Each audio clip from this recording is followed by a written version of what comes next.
لیکن قیامت کے سوالوں میں سے ایک معتبر سوال ہے، بخاری میں موجود ہے، 5 سوالوں میں سے آخری سوال یہ ہے کہ جو تم جانتے تھے، جس کا تمہیں علم تھا، جو تم نے سیکھا تھا، جو تم نے پڑھا تھا، اس پر تمہارا عمل کتنا تھا؟ کس کو نہیں پتا نماز فرض ہے؟ کس کو نہیں پتا والدین کی خدمت کرنا ضروری ہے؟ حلال حرام کی تمیز سے کون آگاہ نہیں ہے؟ کون نہیں جانتا کہ میرا رویہ تلخ ہے، لوگوں کو تکلیف دیتا ہے؟ کون نہیں سمجھتا کہ میری فلاں فلاں چیز کی وجہ سے فلاں فلاں لوگ تڑپتے ہیں، سسکتے ہیں، روتے ہیں؟ بہت ساروں کو پتا ہے کہ میری بیوی، میرے بچے، یہ کچھ عورتوں کو پتا ہے میرا شوہر، میرے خاندان والے میری وجہ سے تکلیف میں، بہت سو کو پتا ہے میری وجہ سے میرے پڑوسی تکلیف میں، بہت سو کو پتا ہے میری وجہ سے میرے ملازم تکلیف میں ہیں۔ تم سے پوچھا جائے گا اپنے علم پر کتنا عمل کیا؟ وہ جو تم جانتے تھے، جتنا تمہیں شعور تھا۔ آج پوری امت مسلمہ میں کیا ہو رہا ہے؟ تقریریں، واعظ و نصیحت، فقط واعظ و نصیحت۔ اقبال کہتے ہیں مسجد تو بنا دی شب بھر میں ایمان کی حرارت والوں نے، اور یہ دیکھنا کیا کہتے ہیں من اپنا پرانا پاپی تھا، برسوں میں نمازی بن نہ سکا۔ اور اقبال بڑا اپدیشک ہے، من باتوں میں موہ لیتا ہے، بڑی سونی باتیں کرنی آتی ہے ہمیں۔ اقبال بڑا اپدیشک ہے، یہ من باتوں میں موہ لیتا ہے، پر گفتار کا قاضی ہے یہ بنا، کردار کا غازی بن نہ سکا۔ گفتار کا قاضی غازی بننا آسان ہے، لیکن اپنے عمل میں نکھار لانا، ہاں۔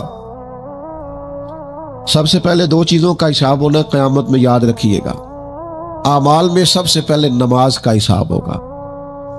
حضور نے فرمایا کافر اور مومن کے بیچ فرق ہی نماز کا ہے، اور حقوق العباد میں سب سے پہلے قتل کا حساب ہوگا۔ یہ 2 حساب سب سے پہلے، اور کچھ لوگ ایسے بھی ہوں گے جن کا حساب آسان ہوگا۔ نبی پاک علیہ السلام نے وہ 3 لوگ بھی بتائے ہیں جن سے میرا مالک آسان حساب لے گا۔ یا رسول اللہ کون کون سے؟ حضور نے فرمایا جس سے لوگ توڑتے تھے پر وہ جوڑتا تھا، رب آسان حساب لے گا۔ اور کریم فرماتے ہیں، یہ آپ نے بھولنے نہیں، یہ لب لباب ہے ساری گفتگو کا، یاد رکھ۔ فرمایا جو تجھے محروم کرے اسے عطا کر، جو تجھ سے توڑے تو اس سے جوڑ، اور جو تجھ سے زیادتی کرے تو اسے معاف کر دے۔ اللہ قیامت میں تجھ سے آسان حساب لے گا، اللہ تیرے لیے قیامت میں آسانی پیدا کر دے گا۔ میرے بھائیوں، ایک اور بندہ بھی ہے جس سے قیامت میں بڑا آسان حساب ہوگا۔ کریم محبوب علیہ السلام نے فرمایا جس کے سینے میں حسد نہیں نہ ہوتا، جس کے دل میں بغض نہیں ہوتا، جس کے دل میں کینہ نہیں ہوتا، سانو تخت ہزارے دی لوڑ کی، وہ اسی کسے دے کچھ بھی نہیں لگ دے، نہ کوئی ساڈا دردی۔ وہ جو سینہ بالکل، جن کا سینہ بے کینہ ہوتا ہے نا، کشادہ دل، سب کے لیے پیار، سب کے لیے محبت، سب کے لیے وارفتگی، ہر ایک، سارے سمجھتے ہیں مجھ سے ہی پیار زیادہ ہے، سینہ کشادہ ہے، دل بڑا ہے۔ فرمایا جن کے سینے کشادہ ہوں گے، بغض سے، عداوت سے، حسد سے، کینے سے پاک ہوں گے، اللہ قیامت میں آسان حساب لے گا۔ اچھا، میرا وجدان کہتا ہے کہ میرے نبی پاک کے پاک لفظوں کا معنی یہ ہے قیامت میں رب ان سے فرمائے گا جاؤ میں نے تمہیں معاف کیا۔ جن کے سینے صاف ہوں گے، دل صاف ہوں گے، پاک ہوئے تے پاک کی ملدائی، بنا پاکوں پاک نہیں ملدا۔ سارے وجود نو دھون دے نالوں اکو دھولا ٹکڑا دل دا، دل ہو صاف، دل ہو کشادہ، 14 طبق دلے دے اندر، اسا تمبو وانگو تانے ہوں۔ یہ تمبو دیکھ رہے ہو نا، چھاؤں دے رہا ہے نا، جال رہا ہے نا، درویش کہتے ہیں 14 طبق میرے دلے دے اندر، تے میں تمبو وانگو تانے ہوں، دل دریا سمندروں ڈونگے۔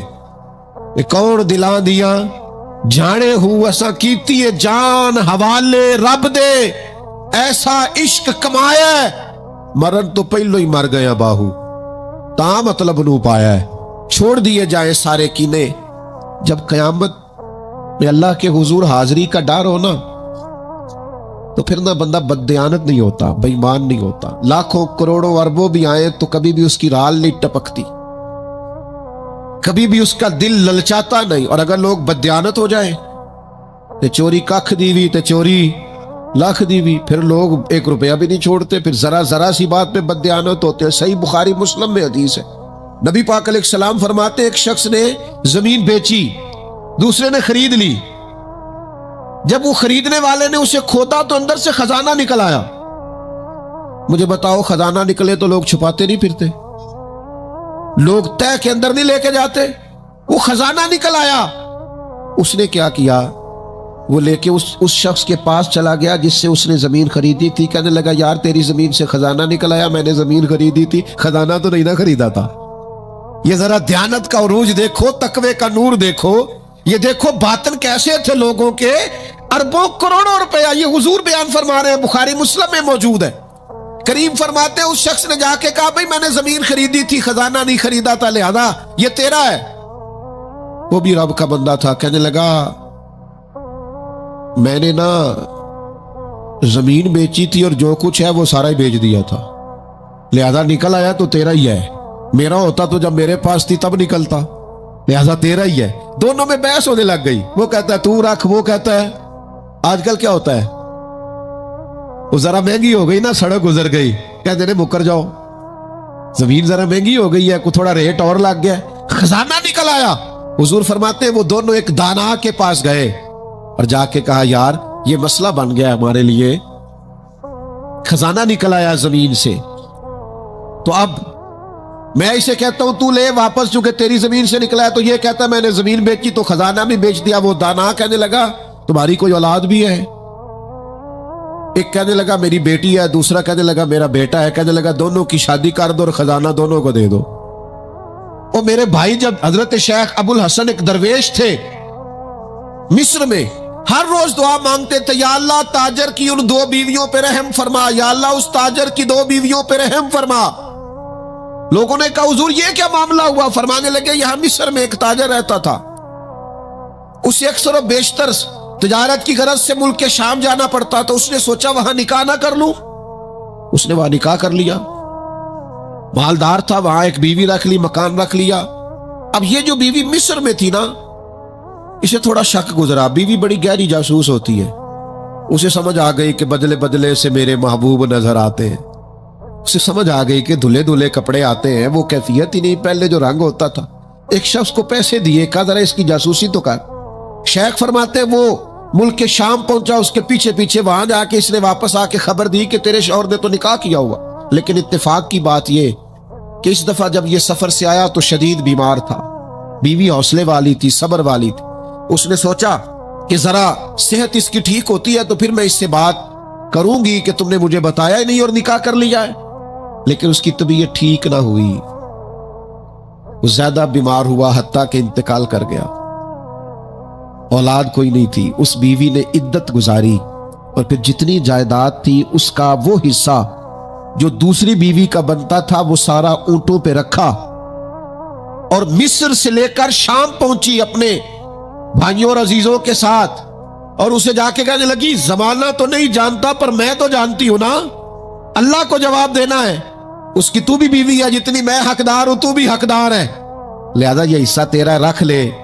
وہ کہنے لگی میری بہن اللہ تجھے جزا دے، جس رب کو تو نے قیامت میں حساب دینا میں نے بھی اسے ہی دینا ہے۔ میرا شوہر یقیناً میرا شوہر تھا، میرا اس سے نکاح ہوا تھا، پر اس دفعہ جب وہ آیا تو شدید بیمار تھا، کہنے لگا شاید میں بچ نہ سکوں۔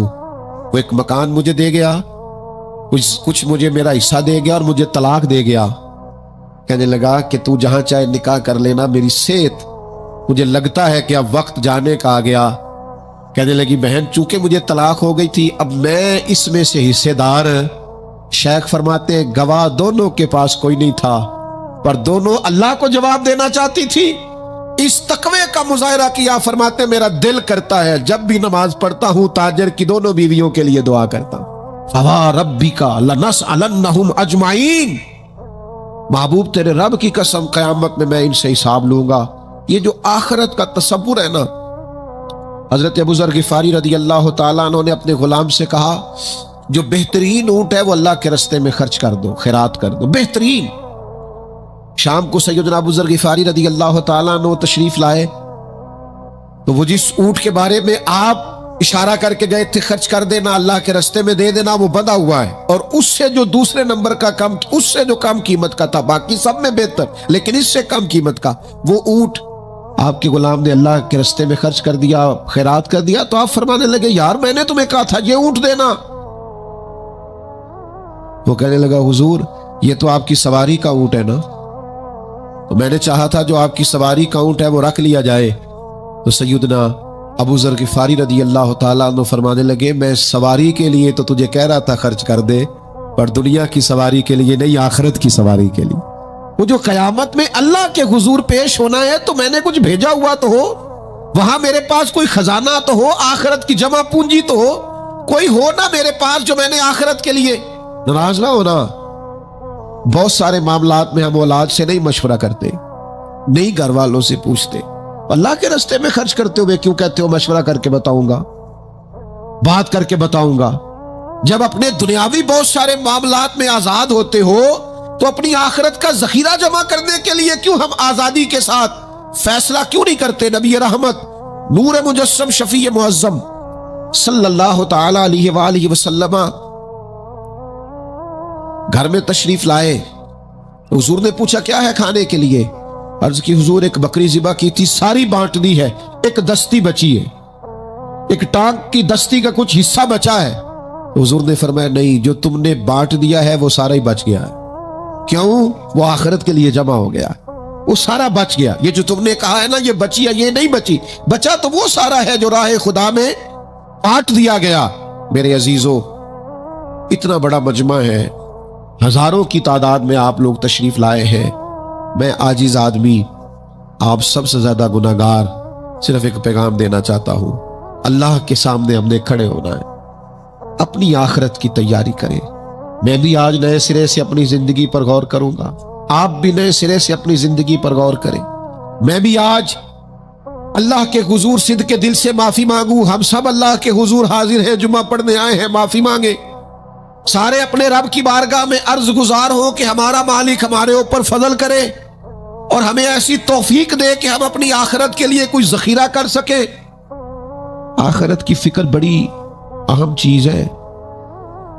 آخرت کی وہ کچھ لوگ کہتے ہیں نا فکر نہ کرو، فکر نہ کرو، فکر نہ کرو. سارے دوست یہی کہتے ہیں، آپ میرے قریبی ہیں، میں آپ سے کہتا ہوں فکر کرو، فکر کرو، فکر کرو، اور اپنی آخرت کی فکر کرو.